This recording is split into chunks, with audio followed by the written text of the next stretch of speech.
How to enable or disable allow apps to request to track across apps and websites on the iPhone 16 series. First, let's go back to the home screen by swiping up at the bottom of the screen. And from the home screen, tap on Settings.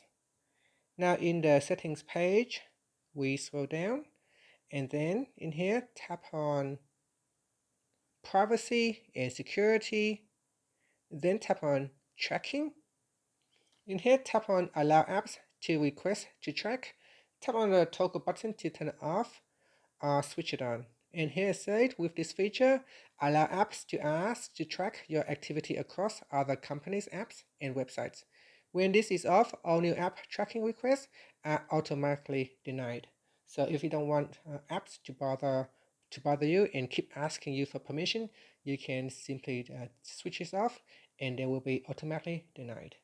And that's it. After that, you can tap on the back key or swipe up to return back to the home screen. Thank you for watching this video. Please like and subscribe to my channel for more videos.